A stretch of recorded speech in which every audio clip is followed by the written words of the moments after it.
بینەرانی خۆشەویستی بەرنامەی کۆمەڵە سوڕەوان سڵاوتان لێبێت. هیوادارین لە کار و خەباتی ڕۆژانەتاندا ماندوو نەبوویەتن و کاتان هەبێ بۆ هاوڕێتی ئەڵلقەیەکی تر لە بەرنامەی کۆمەڵە سوڕەوان. ماوەیەک و بە دوای شەڕی دواکەوتوانەی ڕژیمی کۆماری ئیسلامی و ئیسرائیلدا ڕژیم دەستی داوەتە سەرکوتی خەڵکی ناڕازی و زیندانیانی سیاسی و هەروەها بە خەڵکی ناوخۆشەوە نەوەستاوە و بە جنایەتکارانەترین شێوە هێرشی کردوتە سەر خەڵکی پەنابەر و بێدەرەتانی ئەفغانستان کە لە دەست جەهەنمێکە ڕژیمی تالبان بۆیان دروست کردوون هەڵاتون و پەنایان بردووەتە ئێران یان ساڵانێکی زۆرە لە ئێراندا دەژین و جگە لە سوکایەتیکردنی سازماندراو لەلایەن ڕژیمەوە ژیانێکی ساخت دەبەنە سەرەوە. بۆ قسە و باس لەسەر ئەم بابەتە لە بەرنامەیەم جارەماندا هاوڕێ ئەسعاد ڕوستەمی ئەندامی کمیتەی ناوەندی کۆمەڵەمان لەگەڵا و بەشدار دەبێت تا چەند پرسیاریان ئاراستە بکەین. هاوڕێ ئەسعاد ئەم کاتت باش، سپاس بۆ ئامادەبوون لەم بەرنامەیە. سڵاو ڕێزمەیە بۆ ئێوە و هاوکارانمان لە تەلەڤیزیۆنی کۆمەڵە و هەروەها بینەرانی ئەم بەرنامەیە. زۆر سپاس بۆ ئامادەبوونت. هاوڕێ ئەسعاد، ڕژیمی کۆماری ئیسلامی بۆچی هەرکات لە دەرەوە شکست دێنێت و تووشی قەیران دەبێت دەستەبات بۆ سەرکوت و گرتن و ئازیەت و ئازاردان و هەروەها هەڕەشەی ئێعدامەکە لە خەڵکی ناوخۆ؟ بە درێژایی تەمەنی کۆماری ئیسلامی و لە هاتنە سەرکاری لە بەدوای شۆڕشی خەڵکی ئێران و داسەپاندنی کۆماری ئیسلامی لەلایەن ئەو کەسانەوە کە ئەمڕۆ بە دوژمنی خۆی ناویان ئەبات تا بە ئەمڕۆ ئەم ڕژیمە هەر کاتێک کە لە ئاستی نێونەتەوەییە تووشی شکستی ئابووری، سیاسی، دیپلۆماسی، شەڕ و هەر چەشنە شکستێک هات بێ بلافاصلە پەنای بردووە بۆ سەرکوتی ناڕەزایەتیەکان لە ناوخۆی کۆمەلگای ئێران. هەر خودی ئەم یەک دوو جومڵە کە باسم کرد کافیە بۆ ئەوەی کە بزانین نیگەرانی واقعی ڕژیمێک وەکو ڕژیم کۆماری ئیسلامی کە نە خەتەرێکی بۆ سەرمایەداری جەهانی هەیە، نە خەتەرێکی بۆ زلهێزەکان منتەقە هەیە، نە خەتەرێکی بۆ وڵاتانی ڕۆژئاوا و ئامریکا هەیە و تەنیا هۆکارێکە نیگەرانی و ترسی ئەم خستووەتە دڵی ئەم ڕژیمە و لە ابتدای هاتنە سەرکاریەوە تا بە ئەمڕۆ هەر ئەو ناڕەزایەتی و ئاعترازات و بزوتنەوەگەلەیە کە لە ناوخۆی کۆمەلگای ئێران دروست بووە. ئەگەر مقدارێ بگەڕینە دواوە بۆ شەڕی 8 ساڵەی ارتجاعی نێوان کۆماری ئیسلامی و ڕژیمی بەعسی عێراق، متوەجێ ئەبین کە خومەینی کە ئەو کات ڕێبەری ڕژیمی کۆماری ئیسلامی بوو بە بەردەوامی وت کە شەڕ بۆ ئێمە بەرەکەتە و خودی ئەم جومڵە باس لەوا کات کە بەڕاستی بەرەکەتێک کە شەڕ ئەیداد بەوەها ڕژیمگەلێکی دیکتاتۆری ئیسلامی وەکو کۆماری ئیسلامی کە بۆ بەقای خۆیان لە بەهانەگەلێک کەڵک وەربگرن کە بلافاصلە کوشتارهایەک وەکو کوشتارەکانی کوشتاری زیندانیانی سیاسی لە دەهەی 60 وەکو لەشکەرکەشی بۆ سەر کوردستان و سەرکوتی خەڵکی کوردستان و خواست و متالباتی بەرحەقی ئەو خەڵکە وەکو هێرش بۆ سەر خەڵکی تورکمەن سەحرا، وەکو سەرکوتی خەڵکی بەلوچستان و وەکو سەرکوتی هەموو بەشەکان و هەموو بزوتنەوە جۆر بە جۆرەکانی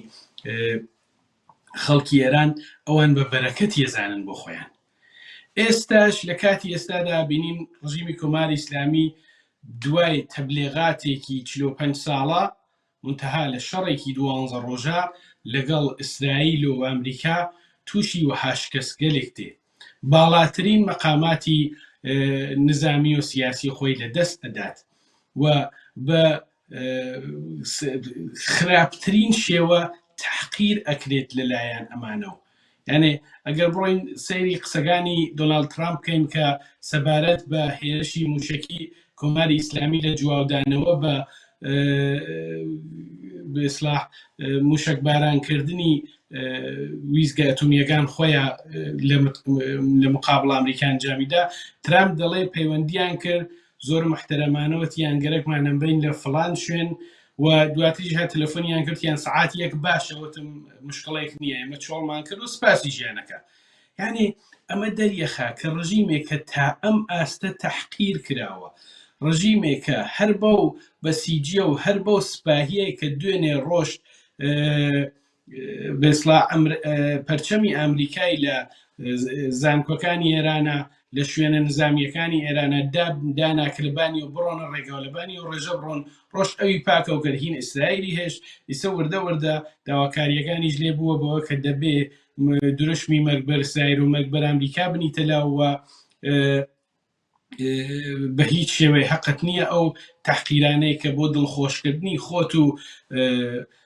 ئەو باشی دەوروبەری حکوومەت ئیسرائیلت لێ کردووە دەبێمانە بنیتە لاوە.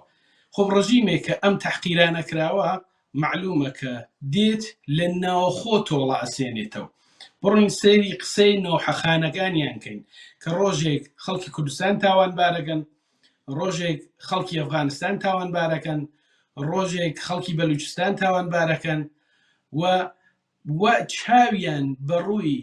ئەو هەموو جنایەتکارە ناوخۆی خۆیان ناکە کاریان بووە بە جاسوسیکردن بۆ ئەم وڵات و ئەوڵات و هەمویان بوون بە جاسوسایەکی چەند جانبە کە دەرکەوت بەڕاستی ئەو هەموو هەڕەشە و گۆڕەشە کە ئەیان کرد بەو شێوە تەحقیرکران. خۆ ئێستا دێن پەنابەن بە دەرکردنی حکمی ئەعدام بۆ چەندین زیندانی سیاسی و بۆ چەند ساڵە چووکەنەیانتانی بوو مجاهید کورکۆر ئەعدامکەن بلا فاصلە دوای قبولکردنی ئەو شکستە ئەویان ئەعدام کرد. هەر ئێستا 5 زیندانی سیاسی بە نزیک 12-13 جار ئەعدام محکوم کراون، یعنی هات ناویانەکە بە 3 جار ئەعدام محکوم کراوە. ئەمە دەریێخا نەفرەت و ڕقۆکینەی کە ئەم ڕژیمە لە کۆمەڵانی خەڵک لە ئێرانە هەیەتی نە ملیەت بەلایە مهمە، نە بەسلاح زمان بەلایە مهمە، هیچ شتێ بەلایە مهم نییە. ڕژیمی کۆماری ئیسلامی ڕژیمێکە کە لە تەنگناکان خۆیان پەنا ئەبات بۆ چتایەکە تا دوێنێ بە دوژمنی خۆی زانیوە. ئومەتی ئیسلامیەکە بە ملەتی ئیسلامی نازانم ئەگەڕێ بە دوای ئەنواع وەخسام چتایەکە کە بیسەلمێنێ کە ئەرێ ئەوە ناوخۆی ڕژیم و ستونەکان ڕژیم سالمن، ئەوە پەهبادیان هێناوە بۆیانەوە ئەوەیان کردویان کردوە. خۆ دەرکەوت بوومان کە بەڕاستی هەموو ئەم عەوامڵەی ڕژیم کە ساڵهای ساڵە بە ملیاردها دولار پوڵیان وەرگرتووە بۆ ئەوەی کە ئەمنیەتی ئەم ڕژیمە بپارێزن، خۆیانیان سەرگەرم کردو بە شتایەکە و کە لە ژێر ئەوانە و هەر سەرانی سەرەوەی خۆیان خەریک بوون بۆ ئەوەی کە پوڵ و پەڵە و دزی زۆرتر بکەن ئەو بەڵایەنە هاوردە سەریانە. کەوا بوو گەرەکمە لە دوا جومڵەمە لە سەبارەت بەم پرسیارەتانەوە بێژم کە بەڕاستی ڕژیمی کۆماری ئیسلامی فەلەجی ناوخۆی خۆیە. چە قسەی وڵاتانێکە لەگەڵی شەڕیان کرد، وڵاتانێکە لەگەڵی ڕوبەڕوون، ئەوەی کە دەڵێن مەکانیزمی ماشە فعالەکەینەوە، ئەوە کە ترامپ دەڵێ ئەگەر بمانەوێ ئەماکەین و ئەواکەین، ئەوەی کە ئیسرائیل ئەو بانگەشەگە ئەکات، هەمویان بە ساقن لەسەر ئەوەی کە کۆماری ئیسلامیکی زەعیفیانەوێ. هیچیان ناڵێن کە کۆماری ئیسلامی ئەڕوخێنین، چۆن قازانج و منفعەتێکە ئەو هەم بۆ ئەوان و هەم بۆ دەڵاڵانی ناوخۆی کۆماری ئیسلامی هەیەتی ئەوانی بەو قەناعەتە گەیانووە کە ڕای بگرن. هەر بۆیە پەنابات بەم جنایەتانە.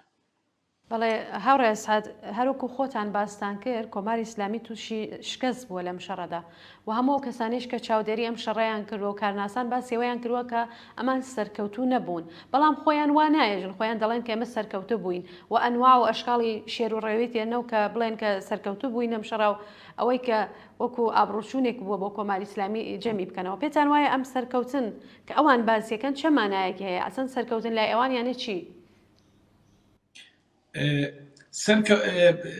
ئەوڵەن ئەوەی کە ئەوان سەرکەوتونەوە تەبلیغاتەی کە خۆیان ئەیکەن، خۆب دەبێ دلایلیکی بۆ بێنەوە، مەسەڵەن دەبێ ئامارگەلێک بدەن، وانە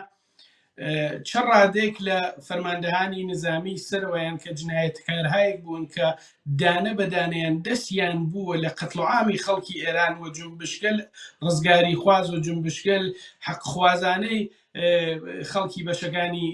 تری ئێرانە، هەموو ئەمانە خۆ دانە بەدانە وردە وردار علەنیە گەنەولیان کە کێ کوژراوە نەوتراوە و کێ کوژراوە بەخاتر ڕعایەت و حەفز ڕۆحیەی نیروگەل نظامی باسییان نەکردووە دانە دەریەخن ئەمەیان دوایەوە ڕێبەرەکەیان کە خامنەیە لە کونەمشک خۆی شاردووەتە و دوای چەند هەفتە و هاتووەتە دەرەوە لە تحت چ شرایەتێک هاتووەتە دەرەوە من بینەرانی ئەم بەرنامە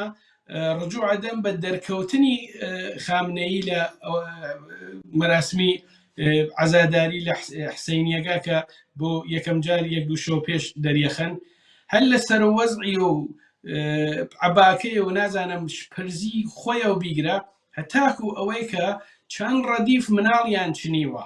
و ئەمە بە لای بڵاوەکەنەوە بۆ ئەوەی کە نیشان بدەن کە ئەگەر اتفاقێک لەوێ بکەوێ ئەوە مناڵە ئەکوژرێ ئەوە مناڵیان هێناوەتەوە بەرە مناڵێکی حەوەش ساڵان ئەگریت نازانم بۆچی ئەگری قەڵی شتییانداوە بیان پێ نەیانداوە پێ و تویانە دەبێ بگری یانێ تەنانەت ئەمانە ڕەحم بە مناڵانیش ناکەن گەر بڕۆی سەیری ئەو ڤیدیۆانەکەی زۆر بە عەمد لە ڕەدیفکەل بەرەوە مناڵەکان نیشانەدەن و قسە و باسێکیش کە ئەم کابرایە لە 3 جەلەسە لە هەم لە ناو چاڵەکەی و کونەمشکەکەی و هەم لە دەرەویشە و ئەیکات فقط گوندەگویە ئەزانی فقط گوندەگویە ئەوان تووشی شەڕێک بوون کە پیان وان نەبوو دوێنێ ئەیانوت مزاکرەکردن بێشەرەفیە خۆ ڕۆشتە مزاکرەیشیان کرد وتی نە شەڕ ئەبێ نە مزاکرە ئەەکەین هەم شەڕ بوو هەم مزاکرەیشیان کرد تەنانەت ڕۆشتنی عراقچی لە کاتی شەڕا لە ڕۆشنەدەرەوەی لە ئێران بە ئیجازەی ئەرتشی ئیسرائیل بووە داوایان لیان کردووە کە ئەوە سەفەرەکە عراقچی تایە مۆرد هەدەف قەراری مەدەن خۆ ئەمە چ سەرکەوتنێکە کە تۆ بە لێشا و عوامڵی خۆت ئەبەی چاڵیان ئەەکەی و بە هەموو شرایەتەکەی تەرەف مقابڵ سازشو کردووە اقتصادێکی فەلەج دولار لە نزیک بە 7,000 تمەنە و لە کاتی شەڕا ڕواتە 145,000 تمەن گرانی لە ڕادەبەدەر شاردنەوەی ئەقلامی دەرەجە یەکی بەڕێوچوونی ژیانی خەڵک هەموو ئەمانە دەریەخات کە بەڕاستی ئەمانە تووشی شکەستێکی زۆر گەورە هاتوون منتەها سەرکەوتنی ئەوان ئەوەیە کە لەو جومڵەگەلا کە لە ئوروپایەکان و لە ئەمریکا و لە ئیسرائیل جنەفتیان کە ئێمە هەدەفمان لە ناوبردنی ڕژیم نییە لە ناوبردنی ڕژیمی کۆماری ئیسلامی ئەمری خەڵکی ئێرانە یعنی تەنانەت ئەوان لە حملەکانیشیانە سعیان نەکرد مەسەڵەن جنایەتکارگەلێ وەکو ڕادان جنایەتکارگەلێ وەکو قازی سەڵواتی بەناو قازی ئەعدام و جنایەتکارگەلێ کە لە مەجلس خوبرەگان و لە مەسلحەت نظام و لە قووەی قەزایی و ڕۆژانە کاریان بووە بە حکومدان بەسەر خەڵکی ئێرانەوە ئەعدامکردنیان زیندانکردنیان تەجاوزکردنیان کوێرکردنی خەڵکی ئێران بە لێشاو ناردنی خوێندکاران و کەسانێک کە معتەرزە بن بەم ڕژیمە بۆ زیندانەکان و عەزیەتکردنیان تەنانەت ئەوانە نەکەوتنە بەر هێرشەکانی ئەمانە یعنی ئەمە دەریەخا بەڕاستی ڕژیمی کۆماری ئیسلامی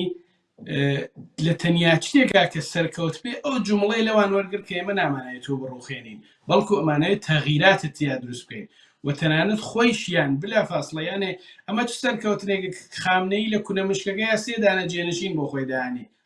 خۆ ئەوان قەرار بوو ئەگەر ئیسرائیل کوچکترین خەتابکە لەگەڵ خاکە یەکسانی بکەن کامە خاکەکە کۆی چی لێ هات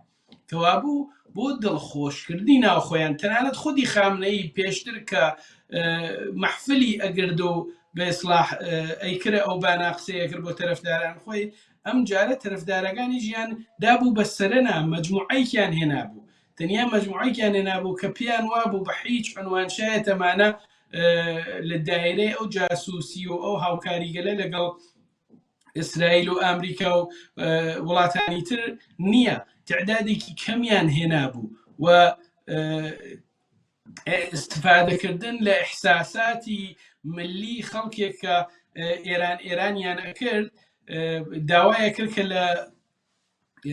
ڕۆزەکانیان ئیرانی بۆ بخوێنن خامنەی کە بێجگە لە ئومەتی ئیسلامی باوەڕی بە هیچ شتێک نەبوو، ئەمڕۆ باوەڕی بە ملەتی غەیوری ئێران هەیە و بەو شتانە ئەوێ ئەحساسات خەڵکێکە ئاگاهانە یا نائاگاهانە کەوتنە ناو فەزایەکە و کە بەو شێوە ڕژیم تەنانەت بتوانێت سوء ئیسفادەیان لێ بکات. ئەمە نە شەڕی خەڵکی ئێران بوو، نە خەڵکی ئێران خوازیاری شەڕی وا بوو، نە خەڵکی ئێران پێشقەدەم بوو بۆ شەڕی وا. شەڕی بینی دوو ڕژیم بوو کە 50 ساڵ بوو شاخ و شمشێریانە کێشا بۆ یەک و لە 12 ڕۆژیژا هەردوو لایەن بۆیان مشەخەص بوو کە شتێکی سەیر و عەجایبیان پێ ناکرێت، هیچ مەسئولیەتێ ناتوانن بگرنە عوهدە، زۆر زەعیفن لە هەموو بوارێکە و بێجگە لە زەرەردان لە ماڵ و گیانی خەڵک ناتوانن کارێکی تر بکەن. کەوا بوو ئەم ڕژیمە بەڕاستی تووشی شکستێکی زۆر گەورە هات و هەموو ئەو شتانەیە کە باسی کردووە چاوەڕێ بکەین تۆزێکی تر، ئەمە شعارانە کە ئەدرا بۆ ئیسرائیل. هەر ئەم ئاخرین قسەیە، ئیسرائیل 25 ساڵ ئایندەرا نەخواهد دیت. یعنی چی؟ یعنی بێسەوادترین، بێتەجروبەترین، نائاگاهترین و تەنانەت کەسێکە هەر لەو کونەمشکەی خامنەیی و 50 ساڵ لەمەوبەری ژیاوێ ئیمڕۆ بێتە دەرەوە پیشگویی ناکە 25 ساڵتر ئیسرائیل لەمێنێ یا نامێنێ. یعنی بە شعارگەلێکی وا دڵخۆیان خۆشەکەن. ئەگینا هەر خودی خۆشاردنەوەی سەرانی ئەم ڕژیمە گەورەترین تەحقیر بوو بۆیان، گەورەترین شکست بوو بۆیان و لە داهاتوویشە هەرچی زیاتر ئەوانە ئەبینینەوە کە بەڕاستی ڕژیمی کۆماری ئیسلامی ڕژیمێکە کە بێجگە لە درۆدەلەسە، بێجگە لە خۆبەزلزانین، بێجگە لە شعارگەل بێناوەرۆک هیچی تری پێ نییە. پرسیاری پێشووە، پرسیاری ئەوەڵ باسیەوەتان کرد کە ژمارەیەکی بەرچاو حکمی ئەعدام درراوە کە هەڕەشەی بەکردەوە دەرهاتنی هەیە، چە بۆ زیندانیانی سیاسی، چە بۆ زیندانیانێکی تریش، بەڵام زیندانیانی سیاسی زۆرتر لە خەتەران و ئێستا هەر کەسێک لە ئێران بگرێت دوایم شەڕی 12 ڕۆژە بە جاسووسی ئیسرائیل ناوی دەبات. ئێوە چه زانیاریەکتان هەیە لەبارەی ئەمەوە و ڕاو بۆچوونی خۆتان دژی ئەم کردەوە نائینسانیە چییە؟ بەداخەوە لە ڕۆژان ڕابردووە وەک لە هەواڵەکان تەلەڤیزیۆن کۆمەڵەیشە بڵاو بووە، ئێمە شایدی ئەوەین کە مەقاماتی قەزایی و مەقاماتی جنایەتکاری دادستانی ڕژیم پەلەیانە بۆ ئەوەی کە مەجموعەیەک لە زیندانیانی سیاسی کە بەشێک لەوانە حکمیان وەرگرتووە پێشتر، بەشێک لەوانە کەسانی بوون کە ساڵهای ساڵە ڕژیم لە تحت فشار و لە تحت فشارگەل ناوخۆوە دەرەوەی وڵاتە نەیوێراوە پەنابات بۆی ئەعدامکردنیان. ئەمڕۆ ئەبینین کە خۆیان بە عەلەنی دەڵێن دەبێت ئێمە کاری دەهەی 60 دەبێت بە ئەشەدی زیندانیاتیەوە و بۆ ئەم بەستەش ئۆغدەییبوونی خۆیان، ڕق و نەفرەتی خۆیان لە خەڵکی ئێران بەدانی حکومگەلی دووبارە ئەعدام و سێبارە ئەعدام بەسەر زیندانیانە دەرئەخەن. ئەمە بووە سەرجێ نیگەرانی ئێمە سەرجەم فعالانی سیاسی، اجتماعی، فعالینی دەرەوەی وڵات، فعالینی ناوخۆ و بە تایبەت خانەوادەی ئەم عەزیزانە کە ئێستا لە زیندانن. ئێمە دەبێ بە ڕێخستنی بە ئیسلاح فەزایەکی گەورە لە دەرخستنی ئەم هەڕەشەگەلەی ڕژیم لە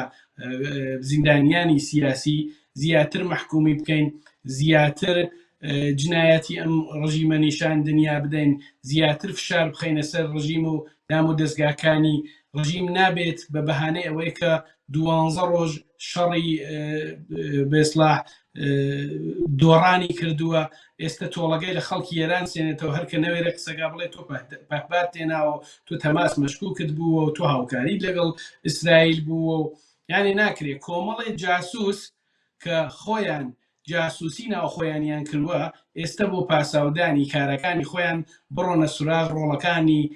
یان باشترین ڕۆڵەکانی خەڵکی ئێرانەوە کە لە زیندانەکانان بۆ داواکردنی ئەوان بۆ داواکردنی مافی کرێکاران بۆ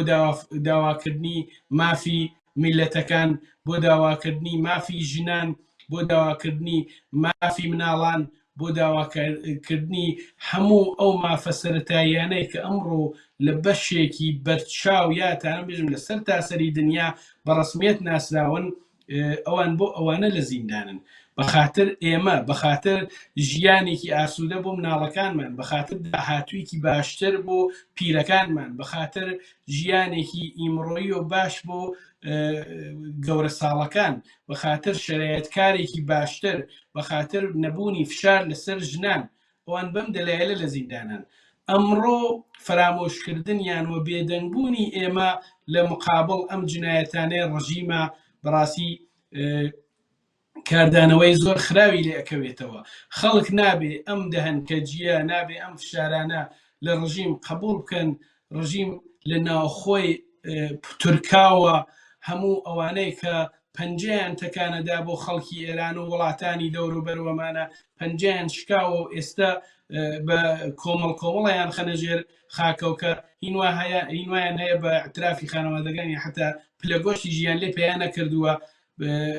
کەوابوو ئەم ڕژیمە ئەوە زلەکانی وتم گوندەگوەکانی وایان لێ هاتووە. ئێستا ئێمە ئەگەر بێدەنگ بین لە مقابڵ ئەمانە، ئەوان پیان وایە ئێمە پیان وابێ ئێمە ترساوین، پیان وابێ ئێمە بێدەنگە بین لە مقابڵ ئەم جنایەتانە، ئەڕۆنە سوراغەوە ڕۆڵەگەلمانەوە کە لە زیندانن. نابێ ئەو ئیجازەیان پێ بدەین، دەبێ بە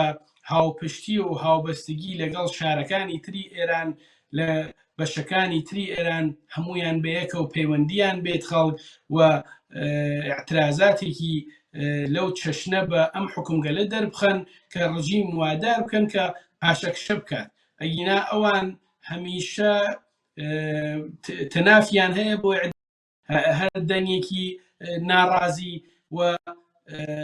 لێ ناوەستن. بەڵام ئێمە نابێ بێدەنگ بین لە مقابڵ ئەمە و دەبێ بە هەر چەشنێک بە هەر شێوێک کە بۆمان ئیمکانیەت بەرامبەر بەم وحشی ڕژیم بڕین.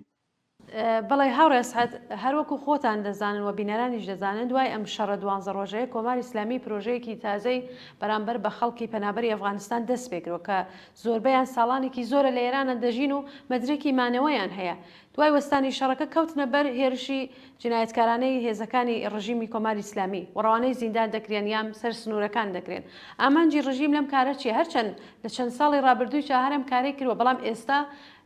بە شێوەیەکی تر و زۆر بە جددیەوە خەریکە خەڵکی ئەفغانستان لە ئێران دەرەکە. بەڵێ ئەزانی خەڵکی ئەفغانستان مێژووی بوونیان لە ئێرانە یان هاتنیان بۆ ئێران ئەگەڕێتەوە بۆ چەند دە ساڵ لەمەوبەر. یانێ ئەوە نییە کە ئەمڕۆ هات بێتن یا یەک ساڵی ڕابردوو هات بێتن. ئەوان ساڵهای ساڵە بەهۆی ئەو زڵم و ستەمە و کە لە وڵاتەکەیان کراوە، لە خەڵکەکەیان کراوە، لە شێوەی ژیانیان کراوە و مقەسری ئەسلی ئەم دەربەدەریە و ئاوارەی خەڵکیشە وڵاتی ئامریکا و هاوپەیمانەکانیان بە داگیرکردنی وڵاتی ئەوان بە کێنانەوەی مرتەجعترین و کەسیفترین سیستمی ارتجاعی ئیسلامی کە تاالبان بێت ئەوانیان ئاوارە کردووە. پێشتری شەروەز زۆر لەوە خراپتر بووە، تەنانەت بە لە هاتنە سەرکاری تاالبانیش. ئەوان بەهۆی ئەوەی کە خۆیان بە دراوسی ئێران نەزانن، خۆیان بە هاوزمانی خەڵکی ئێران نەزانن، ڕوویان لە وڵاتە کردووە و حزوری ئەوان لە ئێرانە بێجگە لە کرێکاری، بێجگە لە نەهامەتی، بێجگە لە تەحقیر هیچ قازانجێکی نەبوو بە جمهوری ئیسلامی بۆ ئەوان کە ئەمڕۆ بێت بیکا بە منەت بەسەریانەوە. ئەگەر هاتوون لە ڕێ قاچاقەوە هاتوون، بە زۆرترین پوڵ هاتوون، بە خراپترین تەحقیر هاتوون، بە سەختترین ڕێگە هاتوون، ڕێگایکی یەکجار سەخت و دژواریان بڕیوە تا بتوانن سەرپەنای پێیاکەن بۆ خانەوادەگانیان، تا بتوانن مەدرەکێکی هاتوچوو پێیاکەن. ئەنواع وەقسام نیروگەل ڕژیم لە پاسەبانی سەر کۆڵانەکەیانەوە بیگرە تا ئیتلاعات باجی لیان سندووە لە هەر گیرانێکە. ئەگەر دوکانێکیان بووە تاڵان کراوە، هەوڵ دراوە کە تەجاوز بە خانەوادەگانیان بکرێت. بارهای بارە ئەخبارەمان بیستووە و بینیوە و کاربەدەستانی ڕژیمی کوماری ئیسلامی لەما پێشقەدەم بوون. ئەوان هاتوون بە زۆر بەشێکی بەرچاو لەو کەسانیان وەکو ئەرتشی فاتمیۆن دروست کرد نردیان بۆ سووریا بۆ شەڕ بە تەنیا بە هەڕەشە و تحقیرگەلێک کە لە دژی ئەوانەیان کرد. هێن ڕژیمی کۆماری ئیسلامی هیچ سوء استفادەیەک نەماوە لەم خەڵکە بێدەرەتانە نەیکرد بێت و ئێستا بە خاتر ئەوەی کە کێشەکان عمیقترە و کایەوە تەوەجۆتان کردووە هەر وەختێک کە ڕژیمی تورکیا ئەردوغان ئەکەوێتە ژێر فشار لەلایەن ئەوروپا و دەڵێ مەرزەکان مەکەمەوە با پەناهەندەکان بێن، یعنی وەکو ئەهلومی فشار بەکاریان هێنی. ئەویش ئێستا دەیهەوێ بە بەڕێکردنی بڕێ لە ئامارەکان باس لە 9 ملیۆن خەڵکەکەن. 9 ملیۆن خەڵکی ناوە کە پاسپۆرتیان هەیە کە لە وڵاتە مەدرێکیان وەرگرتووە دڕیویە دەری کردوون بڕێ لەو ساحێ و ماڵیان بەکرێداوە پیان ئەم بی ویژدانگەلە تەنانەت پوڵی ڕەهنی ماڵەکانیان خواردووە لە بڕینە بێسلاح لە سوسیال میدیا کە سیر ئەەکەی بڕێ لەمانە قسەکەن ئەسەن ئینسان دڵی ئەتەقێ بۆیان هەزاران دەیان هەزار مناڵیان ئاوارەی سەر ئەو سنوورانە کردووە خسویانتە بەردەست جنایەتکارگەلی وەکو تاڵبان کە ڕەحم ئەسەن مرۆڤایەتی بەلایە و وەکو کۆماری ئیسلامی هیچینێکی نییە، هیچ معنایەکی نییە و هەڵیان کوتاوە سەر ماڵی خەڵک کابرا 40 ساڵ 30 ساڵ لە ئێران ژیاوە زندگیکی ناوەتە یەکە و ماڵ و مناڵێکی هەیە، هەموو ئەمانەیان بە تەحقیر و بە بەرشەقدان و بە ڕاونیان کین کردووە جێبەجێ کردووە لەژێر ناو ئەوەی کە جاسوسیان کردووە. بۆچی دەبێ تا قاڵیباف و تا بێسلاح سەلامی و تا قاعانی وێسیایە بۆچی دەبێ خەڵکی ئەفغانستان جاسوسیکەن بۆ هین بۆ ئیسرائیل زانی یعنی وتم هەل لە ئەو تەوزیحاتەی کە پێشتردا بۆ نامەوێت دووبارەکەم گەرەکمە بێژم کە ڕژیمی کۆماری ئیسلامی هەم ئەوێ وەکو هەرم فشاری لە خەڵکی ئەفغانستان استفادە بکات و هەم ئەوێ بۆ شێوە تاڵانیان بکات بۆ خەڵکانێکی یەکجار باشن لەوێ کاریان کردووە دەرامەدیان بووە پەسەندازیان بووە بڕێکیان حساوبانگیان بووە ئەوانەیان کە تحقیر کراون حساوبانگیشیان نەبووە پوڵیان بووە لە ماڵا پوڵەکانیان دزراوە مەدارەکەگەیان دڕاوە یعنی بەڕاستی یعنی من بە شخصە خۆم بیری لێکەمەوە لە هیچ وڵاتێک بەو شێوە وەحشیانە و بەو شێوە دژی ئینسانیە لەگەڵ پەناهەندە بەرخورد نەکراوە. لە کنارەوەی جا فەزایان باس کردووە بۆ کۆمەڵی مەیمون و چەتەی خۆیان لە ئینستاگرام و تیکتاک و فەیسبوک و ئەمانە کە لە ژێر زمانی تەنزا خەڵکی ئەفغانستان تحقیر بکەن. خەڵکی ئەفغانستان ئەو خەڵکن کە ئێستاش ناسیۆنالیزمی فارس ئێستەیش فاشیزمی فارس افتخار ئەکات بە شاعرانێکی کە هەمووی خەڵکی ئەفغانستان بوون بە ئەدیبایەکی کە هەموو خەڵکی ئەفغانستان بوون یعنی ئەوان تەنانەت لەوەی خۆیان خەجاڵەت ناکێشن لە بوخارا و لە کابل و لە بەلخ و هەموو ئەمانە کەسانێکی تیا هەڵکەوتووە کۆماری ئیسلامی لە کتێب تاریخە درۆینەکان خۆیشیان تەنانەت ناو لە ئەمانە ئەبات کەوابوو بەڕاستی خەڵکی ئەفغانستان خەڵکێکی بێدفاعن خەڵکی بێپەناهن خەڵکێکن کە هەردوو لایەن لێ گیراوە هەن لە ژێر فشار دوو سیستم و دوو ڕژیمی وەحشیە کە بە دڕندانەترینی شێوە دایانە پرۆسێ دەربەدەریانەکە ماڵ و مناڵیان تەحقیرەکە تاڵانیانەکات و ئەمە یەکێکی تر لەو جنایەتانەیە کە ئەمە دوای لەگەڵ بردووە. بەڵێ کاگەسعەد کارزانەوەکان بەرامبەر بەم کردەوەی ڕژیمی ئیسلامی چی بۆ لە ناوخۆ؟ من پێم خۆشە بەل لە مەسەلەی باسکردنی کاردانەوەکان باسی یەک شت بکەم. ئەگەر بڕۆین مێژوو بخوێنینەوە کاتی خۆی کە ڕژیمی جنایەتکاری بەعس بە سەرکردایەتی سەدام حوسێن فشاری هێنا بۆ خەڵکی کورد لە کوردستانی عێراق ئەوان ڕوویان لە کوردستانی ئێران کرد. دانە بەدانەیە ئەو خەڵکەیە کە لەو کاتا ڕوویان لە کوردستانی ئێران کردووە نەپیان وترا ئاوارە نەپیان وترا دەربەدەر نە تحقیر کران نە کارم بە مەواردێکەوە لەلایەن عامڵینێک سەر بە ڕژیمەوە یاخودی ڕژیمەوە نییە. من باسی خەڵکی کوردستانەکەم بە شێوەی خەڵکی کوردستان ئەوانی کوردستانی ئێران ئەوانیان لە باوەشگر کە وەکو ئەوەی کە ئەنگار یەکێک لە نزیکترین ئەعزای خانەوادەی خۆیان تووشی بوحرانێکی ماڵ دەرامەت ژیان شەڕ یا هەرکام لەم شتانە هاتووە و ڕووی کردووە لە ماڵی ئەوان درگاگان خۆیانیان بەو شێوە کردەوە بۆیان کارێکیان کرد کە جمهوری ئیسلامی نەتوانێ هیچ قسەی بکات و هیچ عکسولعمەڵێکی ئەو تۆ نیشاندا تەنانەت جمهوری ئیسلامیان مەجبور کرد ئوردوگاهایەکیش دروست کات بۆ کەسانێک کە ئەیانێ وێسلاح خۆیان لە شوێنێکی تر بژین. خەڵکی کوردستانی عێراق بە خۆشترین بیرەوەریەکانەوە گەڕانەوە بۆ وڵاتی خۆیان دوای شەڕ دوای شارانەی سەدام حوسێن. خەڵکی کوردستانی عێراق بۆ ئەوەی کە نیشان بدەن کە بەڕاستی ئەوان لە میوانیکە کە ڕۆشتون بۆ لای بەشەکەی تریان بۆ لای هاوزمانەکانیان بۆ لای ئەو کەسانەی کە ئیحساس ڕەحەتی زۆرتریان لەگەڵیانە ئەکرد لە گەڕانەوەیانە بە درێژایی 30-40 ساڵە ئەوەی کە لە ئێرانەوە لە کوردستانی ئێرانەوە یا لە ئێرانەوە بڕوات بۆ هەرێمی کوردستانی عێراق خەڵک بەڕێزە و سەیرەکە خەڵک احترامی ئەگرێ خەڵک یارمەتیان ئەکات. ئێمە خۆمان بینیومانە کە بەڕاستی خەڵکی هەرێمی کوردستان زۆر بەباشی لەگەڵ خەڵکی ئێمە جوڵاونێتەوە. ئێستا بین ئەوە مقایسە بکەین بین ئەوە بکەین بە دەرس بین ئەوە بە خەڵکانی تر لە ئێرانە کەیان ناسین بەداخەوە ئەم بەرنامە بەهۆی ئەوەی کە کوردیە ممکنە لە بەشەکانترە یان بەباشی لە مەبەستەکەی من تێنەگەێنرێت بەڵام من قسەم ڕوو بە خەڵکی کوردستانە داوا لە خەڵکی کوردستان ئەەکەم کە بە کاردانەوەیان بێت بەرامبەر بەم مۆزوعە وەکو چۆن ئەوان لە فەزای مەجازیە ئەنواع وەقسام دژایەتی لەگەڵ هەموو خەڵکێکەکەن ئێمەش بەو زمانە بە زمانی فارسی کە هەموو خەڵکی ئێران تێگات بڵین کە خەڵکی ئەفغانستان تاوانبار نین تاوانبار ئێستی ڕژیمی کۆماری ئیسلامیە فەزا دروستکەین داوا لە خەڵکی ئێران بکەین کە پێیان بڵین ئەوان بگرنە باوەش مەهێڵن هاوسا ئەفغانستانیەکەتان تەحقیر بکەن. کابرا ڕۆشتووە نووسیوە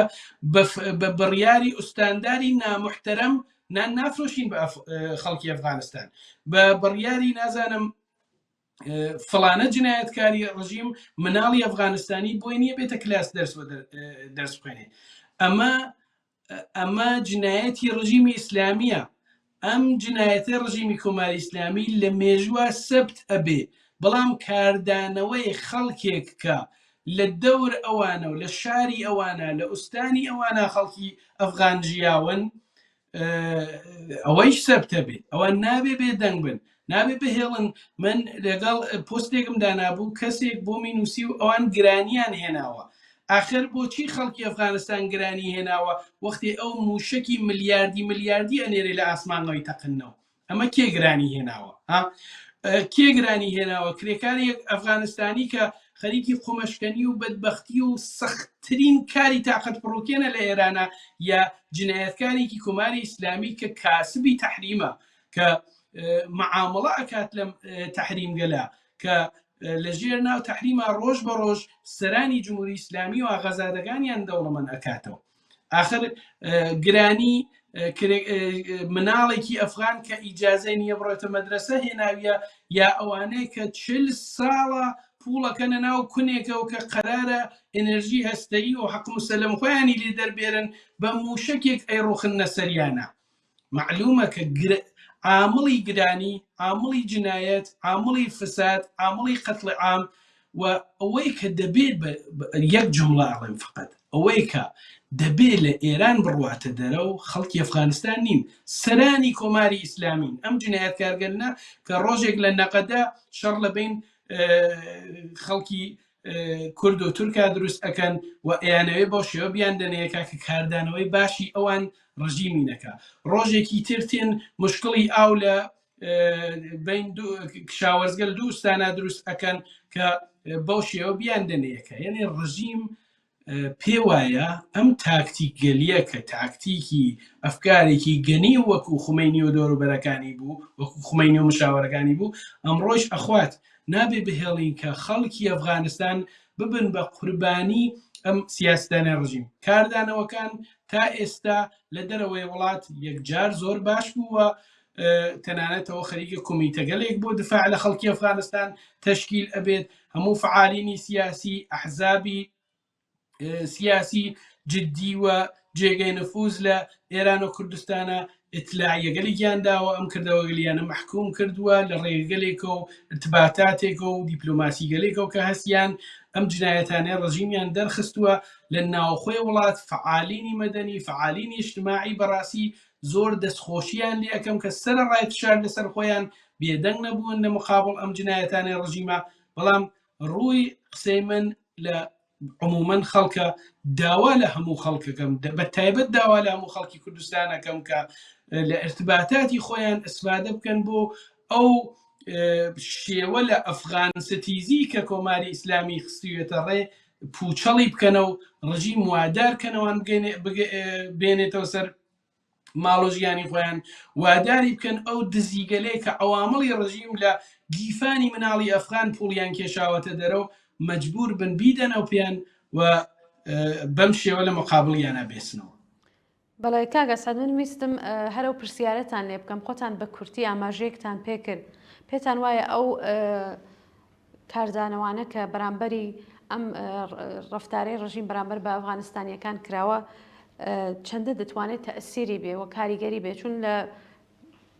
بەشە لە قسەکەتانە باسیێ و کاردانەوانەتان کرد، ئەگەر بتانەوێت زۆرتر لەسەرەوە بابەتە قسە بکەن. من فعالێکی ئەفغانستانی لە فەیسبوک بینیم پەیامێکی دابوو بەڕاستی دڵی منی هێنایەش، یانێ عەزیەت بووم پێ، وتی زەوی گردە. باشە، وتی زەوین گردە، ئەم ئتفاقە ئەم بەڵاکە ئەمڕۆ تێتە سەر مردمی ئێمە دوو ڕۆژتر بەسەر مردمی ئێوە بێت بەرداشتتان چییە؟ منیش دەڵێم ئەگەر ئێمە ئاوارە بین وەکو خەڵکی ئێران، ئەگەر پەناهەندە بین کە بەشێکی زۆرمان بەشێکی بەرچاومان ببەخشە بەهۆی بوونی جنایەتکارگەلێک وەکو ڕژیمی کۆماری ئیسلامیە و پەناهەندەی وڵات و ئەو وڵات بووین و بەو شێوە ئەژین. بەڵام ئەگەر هەر ئتفاقێکی لەو چەشنە بکەفێ ئێمە خۆمان بنینە جێ خەڵکی ئەفغانستان کە ئەگەر 4 ڕۆژتر بکەفێکە بۆ نمونە خەڵکی مەشهەد مەجبور بن بڕۆن بۆ ئەفغانستان، تەوەقعیان لە خەڵکی ئەفغانستان بە بەرخورد بەخۆیان چییە؟ نابێ ئەوان کەونە داوی جنایەتگەلێک و نەقشەگەلێکە و کە ڕژیمی کۆماری ئیسلامی بۆیان ئەچنێ. کەوابوو دەبێ ئێمە ئەوان بە هاوچارە نووسی خۆمان بزانین، ئەوان هاوچارە نووسمان بڵێن لە چه بابەتێکەوە. یەک، جنایەتکارترین ڕژیم بە هاوکاری ئامریکا هاتووە لەبان سەریانە دانراوە. تاالبانێکە ئەنواع و قسام جنایەت، ئەنواع و قسام خشونەت،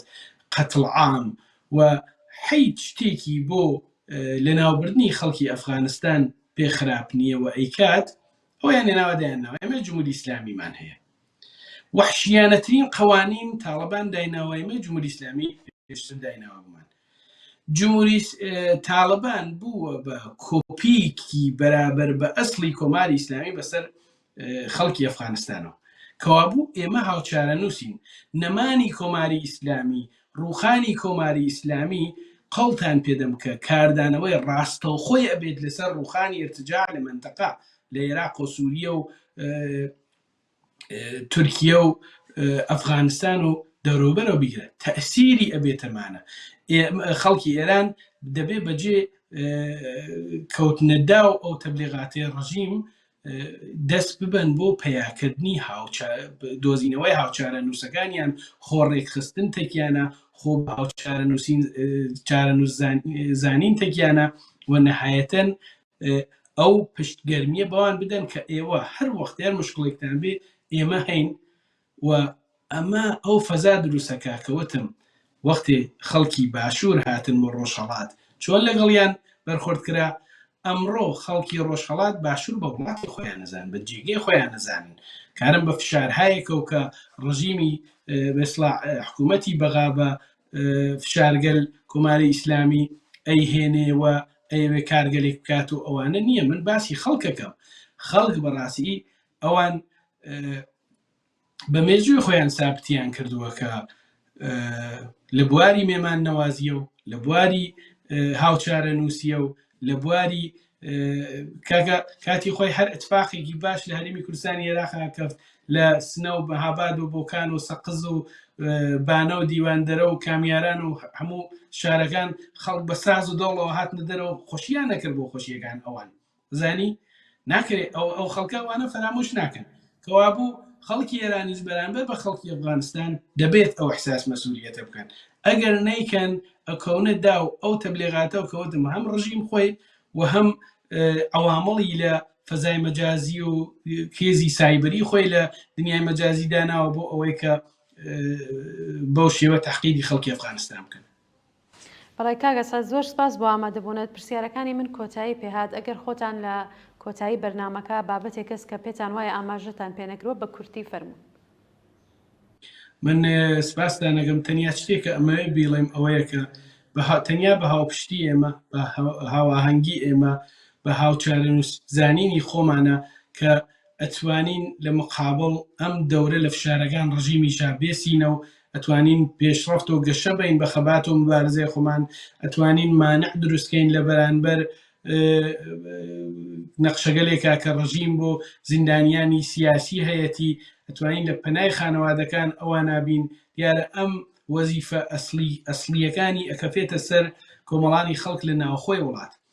ئێمەش وەکو دەنگ و ڕەنگی ئەوان وەکو کەسانێک کە ئەنعکاسی مبارزات ئەوانمان بە درێژایی ئەم دەیان ساڵەداوە هیچ کاتێ بێدەنگ نابین، هیچ کاتێک لە خواست و ویستی خەڵک لا نادەین و هەوڵ ئەدەین کە